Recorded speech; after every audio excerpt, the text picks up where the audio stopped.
جمال الوجود بذكر الإله وتصفو الحياة بنور هدى. میں کل یہاں ایک جگہ بات کر رہا تھا، قاری عبداللہ عابد رحمت اللہ علیہ، دعا کریں کہ اللہ تعالیٰ جوار رحمت میں جگہ نصیب فرمائیں. حادثے سے کچھ عرصہ پہلے میں نے ان سے رابطہ کیا تھا. اس حادثے دورے سے الحمدللہ وہ شفا یاب ہو گئے تھے. میں نے اس سمے ان سے رابطہ کیا تھا بیمار پرسی کے لیے. تو میں نے حضرت سے پوچھا کہ حضرت کیسی ہے طبیعت؟ تو فرمانے لگے طبیعت تو ٹھیک نہیں ہے لیکن الحمدللہ یہ مطمئن ہے، جانے کے لیے ایک دم تیار، یہ مطمئن ہے. یہ بڑی بات ہوتی ہے یا نہیں؟ علم الدین غازی مرحوم کو صبح پھانسی پر لٹکانا ہے، لیکن قاضی احسان احمد شجابادی فرماتے ہیں کہ کوٹھری میں دیکھتا ہوں تو ایک چاند آ کر ڈوبتا ہے. مختصر یہ کہ ان سے پوچھتا ہوں کہ علم الدین غازی کیا ہوا؟ فرمایا بس قاضی صاحب 2 لمحے حضور کی زیارت ہوئی اور حضور نے فرمایا غازی گھبراؤ نہیں، حوض کوثر پر ہم تیرے منتظر ہیں. فرمایا بس اب تیار ہوں قاضی صاحب، اب پھانسی دیں جو بھی. کیوں؟ یہ مطمئن ہے. ہم ڈرتے کیوں ہیں؟ کیونکہ ہم یہ خالی ہے، دامن ہی خالی ہے. اطمینان کس چیز پر آئے گا؟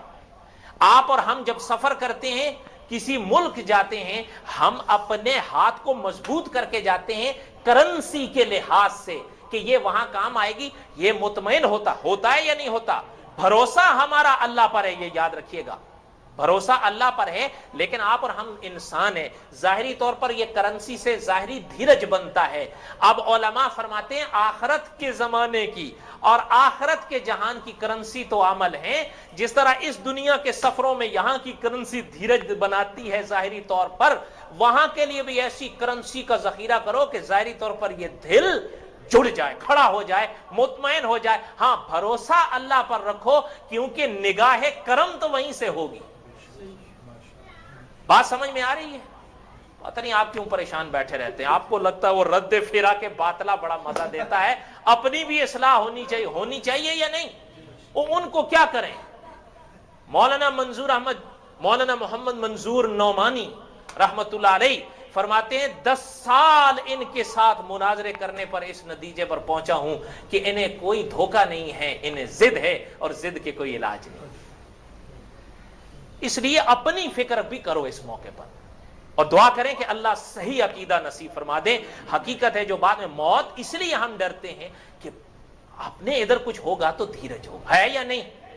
ہمارے ذمہ فرض نمازیں باقی ہوتی ہیں یا نہیں؟ میں کل یہاں سنا رہا تھا مناظر اسلام حضرت چنوٹی صاحب رحمت اللہ علیہ، حضرت خود فرماتے تھے مجلسوں میں کہ اب میں جانے کے لیے بالکل تیار ہوں. پتہ ہے اب حضرت سے سنیں علماء کی مجالس میں، مساجد میں، سینکڑوں مقامات پر آپ سنیں گے کہ یہ لفظ کہ میں جانے کے لیے بالکل تیار ہوں. کیوں؟